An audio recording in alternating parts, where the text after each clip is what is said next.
مال جمع کر لو کامیاب ہو جاؤ گے.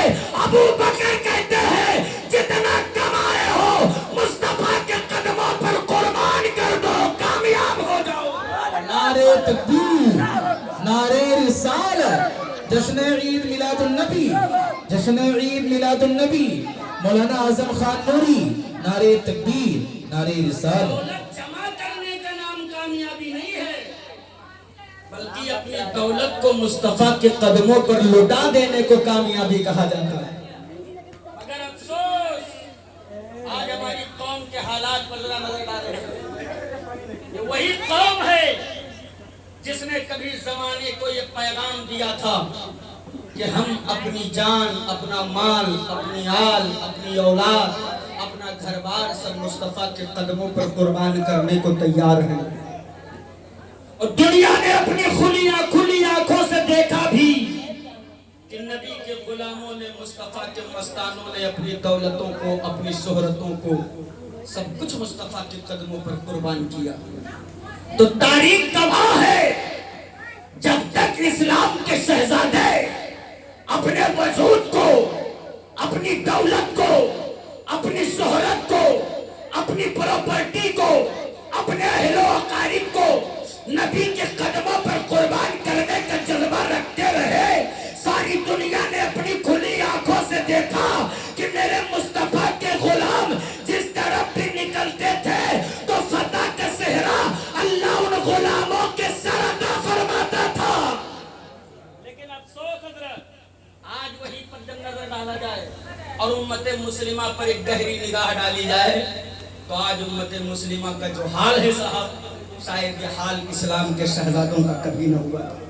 امام گنج کے زندہ دل غیور مسلمانوں سن لو کان کھول کر, جتنے امیر تم آج ہو اتنے امیر تم کبھی نہیں تھے. جتنی دولت تمہارے پاس آج ہے اتنی دولت تمہارے پاس کبھی نہ تھی. جس طرح بڑی بڑی حویلیوں کے مالک تم ہو, مصطفیٰ جان رحمت کے صحابہ کبھی نہ تھے. جس طرح تجوریوں کے مالک تم ہو, اس طرح تجوریاں بظاہر میرے مصطفیٰ کے غلاموں کے پاس کبھی نہ تھی. جس طرح بڑی بڑی حویلیوں کے مالکان بنے بیٹھے ہو, اس طرح بڑی بڑی حویلیاں میرے مصطفیٰ کے اصحاب کے پاس نہیں تھی. جس طرح پکے مکانات تمہارے پاس موجود ہے, ایسے پکے مکانات صحابہ کے پاس موجود نہ تھے. جتنی تعداد تمہاری آج ہندوستان سے لے کے عربستان تک اربوں اور خربوں میں شمار کی جاتی ہے, اتنی تعداد صحابہ کے زمانے میں مسلمانوں کی نہیں تھی. میں بڑی ذمہ داری کے ساتھ عرض کرنے لگا ہوں, لیکن کیا وجہ ہے, میرے پاس پکے مکان بھی آ گئے, میرے پاس حویلی بھی آ گئی, میرے پاس تجوری بھی آ گئی, میرے پاس افراد کی کمی بھی نہ رہ گئی. جب ساری چیزیں میرے پاس آ گئی ہے تو پھر ساری دنیا میں ذلیل کیسے ہو گئے ہم, ساری دنیا میں رسوا کیسے ہو گئے ہم, ساری دنیا میں رسوائی کا پٹا تیری میری گردنوں میں کہاں سے آ کر کے ڈال دیا گیا. اے امام گنج کے زندہ دل عزت دار مسلمانوں کان کھول کر سن لو, یہ ذلت اور رسوائی کا پٹا کسی کی اماں نے وہ بیٹا نہیں جنا تھا جو تیری گردن میں لا کر کے ڈال دے. یہ پٹا تو نے اور میں نے خود اپنی بدعمالیوں کے بنیاد پر لا کر کے ڈالا ہے. دنیا نے ہم کو ذلیل نہیں کیا, ہم نے خود دنیا کے سامنے رسوا کر دیا ہے خود کو. دنیا نے ہماری گردنوں میں رسوائی کا پٹا نہیں ڈالا, ہم نے خود وہ پٹا اٹھا کر کے اپنی گردنوں میں ڈال لیا ہے. اے لوگوں سن لو, آج جس طرح ہم کروڑوں اور اربوں اور خربوں کی تعداد میں ہے, جس طرف بھی نکلتے ہیں ذلیل کیے جاتے ہیں. جس طرف تیرا بچہ نکلتا ہے اس کی پیشانیوں پہ دہشت گردی کا پٹا ڈال کر, اس کی پیشانیوں پہ دہشت گردی کا ٹھپا لگا کر اسے ذلیل اور رسوا کر دیا جاتا ہے. امام گنج والوں تم کیا سمجھتے ہو, یہ اول وقت سے ایسا ہی ہے کہ ہم جدھر نکلتے تھے ذلیل ہوتے تھے؟ نہیں نہیں, یہ تیری خواب خیالی ہے, بلکہ حقیقت تو یہ ہے کہ آج میرے پاس سب کچھ ہوتے ہوئے بھی ہم عزت دار نہ بن سکے. وجہ کیا ہے صاحب, آخر معاملہ کیا ہے صاحب, کہ سب کچھ ہے ہمارے پاس مگر عزت ہم حاصل نہیں کر پا رہے ہیں. سب کچھ ہے میرے پاس مگر ساری دنیا میں اپنا مقام حاصل نہیں کر پا رہے ہیں ہم. تو پلٹ کر ہمیں مصطفیٰ کے غلاموں کی زندگی پڑھنی ہوگی, ہمیں اپنا تاریخ اسلام دہرانا ہوگا, ہمیں اپنی ہسٹری ایک بار کتاب کھول کر پھر سے پڑھنی ہوگی. اس لیے کہ ہمیں لگتا ہے ہمارے زندگی کا کوئی بہت اہم چیپٹر ہم سے اور آپ سے چھوٹ گیا ہے, جس کی وجہ سے آج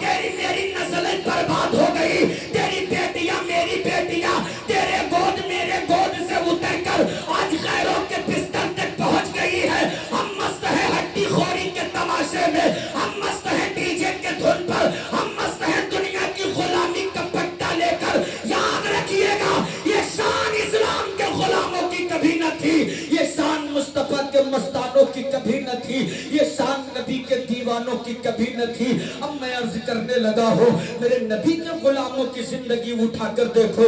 आज जैसे तेरे पास पक्के मकान है, सहाबा के पास तो कभी न थे।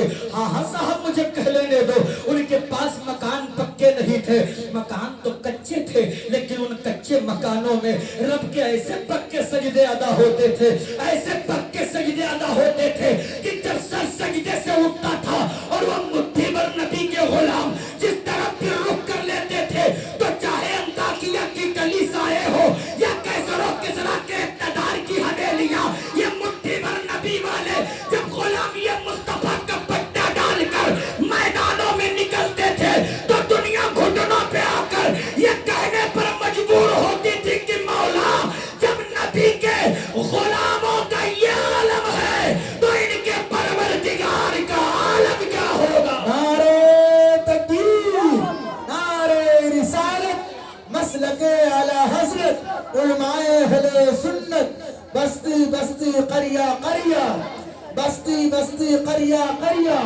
सरकार की आमद, दिलदार की आमद, आका की आमद, मौलाना आजम खान नूरी साहब किबला, नारे तकबीर, नारे रिसालत, जिंदाबाद जिंदाबाद।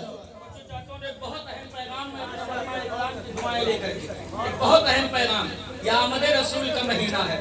अभी गुज़िश्ता महीना जो हमारी और आपके आंखों से ओझल हुआ, जिसे माह सफर कहते हैं, उससे कबल जो महीना गुजरा जिसे हम और आप माह मुहर्रमुल हराम कहते हैं, अल्लाह की इज्जत की कसम मुसलमानों, वो मुहर्रमुल हराम, ये माह रबीउन नूर, इन दो महीनों में इस्लाम के शहजादों ने खुराफात का ऐसा ऐसा नया नया तरीका इख्तियार कर लिया है कि दुनिया ने देखा तो इस्लाम के बेटों पर दुनिया थूकती नजर आई है। ये लोगों, तुम्हें क्या पता है, ये रबीउन नूर शरीफ का पाकीज़ा महीना जिसमें मेरे मुस्तफ़ा तशरीफ लाए हैं, आका जब आए थे ना तो दुनिया से बुराइयों का जनाजा निकल गया। मुस्तफ़ा के आने से कबल इस दुनिया का बड़ा बुरा हाल था, यतीमों को पीटा जा रहा था, बेवाओं पर जुल्म किया जाता था, माओं के गर्दन में रस्सी डालकर बाजारों में बेचा जाता था। कोई औरत बेवा हो जाती थी, उसके सर के बाल मुड़ा दिए जाते थे, चेहरे पे कालिक लगाया जाता था, खच्चर पे बिठाया जाता था, उसे शहर का तवाफ कराया जाता था। अगर रुसवाई से न मरती बच भी जाया करती तो उसे ऐसी जगह कैदी बनाकर रखा जाता था जहां उसे भूखा और प्यासा रख करके मार दिया जाता था। इंसानियत गुलामी की जंजीरों में जकड़ी जा चुकी थी, यतीमों को पीटा जा रहा था, कमजोरों को तोड़ा जा रहा था, चार जानिब से सदाएं बुलंद हो रही थी, बेटियां अपने बाप के हाथों से जिंदा जमीनों में दफन की जा रही थी, बेटियां अलग सिसक रही थी, माएं अलग तिलक रही थी, बाप की गर्दन में गुलामी का पट्टा डालकर बेटे बाजारों में ले जाकर गुलाम बना करके बेच दिया करते थे। आज ये पप्पू भाई हो, शहजाद भाई हो या आजाद भाई हो या दुनिया के कोई भी भाई हो, अपने बाप के मरहूम बाप के इसाले सवाब पर अगर जश्न मुस्तफा मना रहे हैं तो इसमें इनके बाप का कमाल नहीं है, इसमें मदीने के रसूल पाक का कमाल है।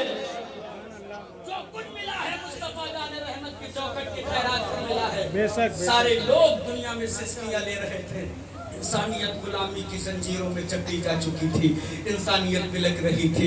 एक सदा बुलंद हुई थी 12 रबीउन नूर को, एक सदा बुलंद हुई थी। हाँ हाँ साहब, आने वालों ने सबने कहा था, आदम आए उन्होंने भी कहा था, ईसा आए उन्होंने भी कहा था, मूसा आए उन्होंने भी पैगाम दिया था, हजरत इस्माइल ज़बीहुल्लाह आए उन्होंने भी ये पैगाम दिया था, इब्राहिम खलीलुल्लाह आए उन्होंने भी पैगाम दिया था। रोने वालों, अब रोने का वक्त जा रहा है, इसलिए कि अब वो आने वाले हैं जिनके आने से बहारें आने वाली हैं। हजरत मूसा ने यही तो कहा था, एक गुलामी में जकड़ी हुई इंसानियत, अब तुम्हें परेशान होने की जरूरत नहीं है, इसलिए कि अब वो आने वाला है जिनके आने से जुल्म की कलाइयां टूटने वाली हैं और गुलामी में जकड़ी हुई इंसानियत फिर से आजाद होने वाली है। माओ, तुम्हें सिस्कियां लेने की जरूरत नहीं है, अब परेशान होने की जरूरत नहीं है, इसलिए कि हर एक के हुकूक का फलसफा समझाने वाला आमना का लाल अब्दुल्लाह के आंगन में जलवागर होने वाला है। हाँ हाँ साहब, तो मेरे मुस्तफा जब 12 रबीउन नूर को सुबह सादिक के वक्त दोशंबा के दिन अब्दुल मुत्तलिब की हवेली में